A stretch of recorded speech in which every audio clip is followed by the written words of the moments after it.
Friends, ನಾನು ಯಾವಾಗಲೂ ನಿಮಗೆ ಹೇಳ್ತಾ ಇರ್ತೀನಿ, ನಮ್ಮ ವಿಡಿಯೋಗಳು ಯಾವಾಗಲೂ ಪ್ರಾಕ್ಟಿಕಲ್ ಆಗಿರುತ್ತೆ. ನಾನು ಅನೇಕ ಪ್ರಯೋಗಗಳನ್ನು ಮಾಡ್ತಾ ಇರ್ತೀನಿ, ಅದರಲ್ಲಿ ಸಕ್ಸಸ್ ಆಗಿದ್ದನ್ನು ನಿಮಗೆ ತೋರಿಸ್ತೀನಿ ಅಂತ ಹೇಳಿ. ಅಂತಹದ್ದೇ ಒಂದು ವಿಧಾನ ದಾಸವಾಳಗಳ ಕಟ್ಟಿಂಗನ್ನು ಹೇಗೆ ಬೆಳೆಸಬೇಕು ಅಂತ ಹೇಳಿ. 8 ದಿನಗಳ ಹಿಂದೆ ಅಷ್ಟೇ ನಾನು ಆ ವಿಡಿಯೋನ ಶೂಟ್ ಮಾಡಿದ್ದಾಗ ಏನು ಕಟ್ಟಿಂಗ್ ನೆಟ್ಟಿದ್ದೆ ಅದರ ಸಕ್ಸಸ್ಸನ್ನು ಇವತ್ತು ನಿಮಗೆ ತೋರಿಸ್ತಾ ಇದ್ದೀನಿ. ಕೇವಲ 8 ದಿನಗಳಲ್ಲಿ ದಾಸವಾಳದ ಕಟ್ಟಿಂಗಿಂದ ಬೇರು ಬಂದಿರೋದು ಮತ್ತು ಹೊಸ ಚಿಗುರುಗಳು ಬಂದಿರೋದನ್ನು ಲೈವ್ ಆಗಿ ನಿಮಗೆ ಇವತ್ತು ತೋರಿಸ್ತಾ ಇದ್ದೀನಿ. ಅದಕ್ಕೋಸ್ಕರ ನಾನು ಈ ವಿಡಿಯೋನ ನಿಮಗೆ ಇವತ್ತು ಮಾಡಿ ತೋರಿಸ್ತಾ ಇರೋದು. ನಾವು ಬಳಸಿದಂತಹ ಪಾಟಿಂಗ್ ಮಿಕ್ಸ್ ಮತ್ತು ಆ ಒಂದು ವಿಧಾನ ಎಷ್ಟು ಸಕ್ಸಸ್ ಆಗಿದೆ ಅಂತ ಹೇಳಿ. ಆ ವಿಡಿಯೋದಲ್ಲಿ ನಾನು ಏನು ಹೇಳಿದ್ದೀನೋ ಅದನ್ನೇ ನಾನಿಲ್ಲಿ ಫಾಲೋ ಮಾಡಿರೋದು. ಕೇವಲ 8 ದಿನದಲ್ಲಿ ನಮಗೆ ರಿಸಲ್ಟ್ ಅನ್ನೋದು ಸಿಕ್ಕಿದೆ.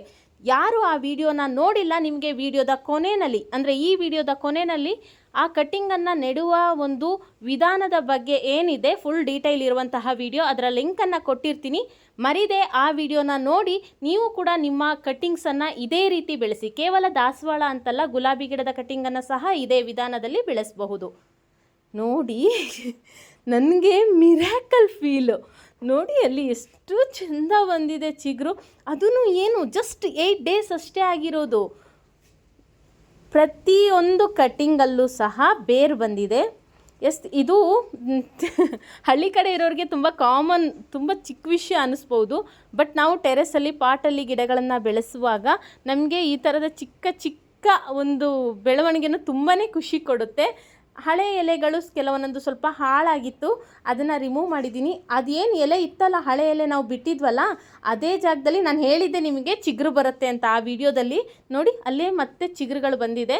ಕೆಲವೊಂದೊಂದು ಹಳೆ ಎಲೆಗಳು ಬಂದಿರೋದನ್ನು ಎಲ್ಲ ನಾನು ಹಾಳಾಗಿ ಬಿದ್ದಿರೋದನ್ನು ರಿಮೂವ್ ಮಾಡ್ತಾಯಿದ್ದೀನಿ, ಫಂಗಸ್ ಆಗಬಾರ್ದಲ್ಲ ಅದಕ್ಕೆ. ಇಲ್ಲಿ ನೋಡಿ, ಬೇರು ಮೇಲೆಲ್ಲ ಬೇರು ಬರ್ತಾ ಇದೆ.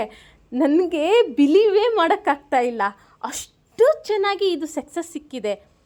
ನನಗೆ ಗೊತ್ತಿತ್ತು ಈ ಮೆಥಡಲ್ಲಿ ಚೆನ್ನಾಗಿ ಬೇರು ಬರುತ್ತೆ, ಸಕ್ಸಸ್ ಆಗುತ್ತೆ ಅನ್ನೋದು ಗೊತ್ತಿತ್ತು. ಬಟ್ ಈ ಲೆವೆಲ್ಗೆ ಇದು ಸಕ್ಸಸ್ ಆಗುತ್ತೆ ಅಂತ ಗೊತ್ತಿರಲಿಲ್ಲ. ಇಲ್ಲಿ ನೋಡಿ ಎಷ್ಟು ಚೆನ್ನಾಗಿ ಚಿಗುರು ಬಂದಿದೆ. ಅಷ್ಟು ಕಟ್ಟಿಂಗ್ಸಲ್ಲೂ ಬೇರು ಬಂದಿದೆ, ಜೊತೆಗೆ ಚಿಗುರು ಬಂದಿದೆ. ಮರೀದೇನೆ ಲಾಸ್ಟಲ್ಲಿ ಲಿಂಕ್ ಕೊಟ್ಟಿರ್ತೀನಿ, ಆ ವಿಡಿಯೋನ ನೋಡಿ ನೀವು ಇದೇ ಥರ ನಿಮ್ಮ ಕಟ್ಟಿಂಗ್ಸನ್ನು ಬೆಳೆಸಿ. ಒಂದು ಕಟ್ಟಿಂಗ್ ಕೂಡ ವೇಸ್ಟ್ ಆಗಬಾರ್ದು. ನಿಮ್ಮ ಮನೇಲೂ ಗಿಡ ಚೆನ್ನಾಗಿ ಚಿಗುರಿ ಹೂಗಳು ಬಿಡಬೇಕು. ಮರೀದೆ ನಮ್ಮ ಚಾನೆಲ್ನ ಸಬ್ಸ್ಕ್ರೈಬ್ ಮಾಡ್ಕೊಳ್ಳಿ ಆಯಿತಾ. ಇದೇ ಥರ ಗಾರ್ಡನ್ ಟಿಪ್ಸ್ಗಳನ್ನು ನಾನು ಯಾವಾಗಲೂ ಹಾಕ್ತಾ ಇರ್ತೀನಿ.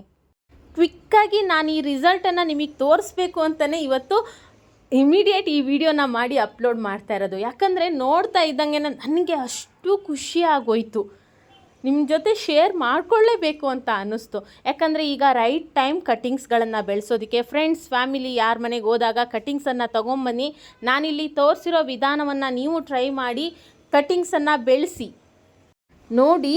ಎಲ್ಲೆಲ್ಲಿ ಎಲೆಗಳು, ಹಳೆ ಎಲೆಗಳು ನಾವು ತೆಗೆದಿದ್ವಲ್ಲ, ಅಲ್ಲೆಲ್ಲಿ ನಾಟ್ಸ್ ಇತ್ತು ಅಲ್ಲೆಲ್ಲ ಕಡೆ ಚಿಗುರುಗಳು ಬರೋದಕ್ಕೆ ಸ್ಟಾರ್ಟ್ ಆಗಿದೆ.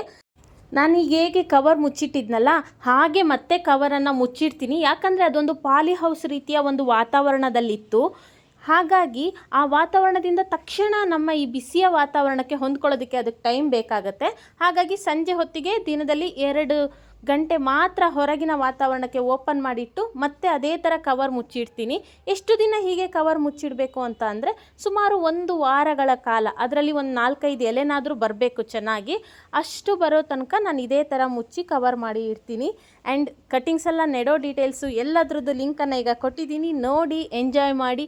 Happy gardening. ನಿಮ್ಮ ಗಾರ್ಡನಲ್ಲೂ ಸಹ ಎಲ್ಲ ಕಟ್ಟಿಂಗ್ಸು ಇದೇ ಥರ ಸಕ್ಸಸ್ ಆಗಲಿ.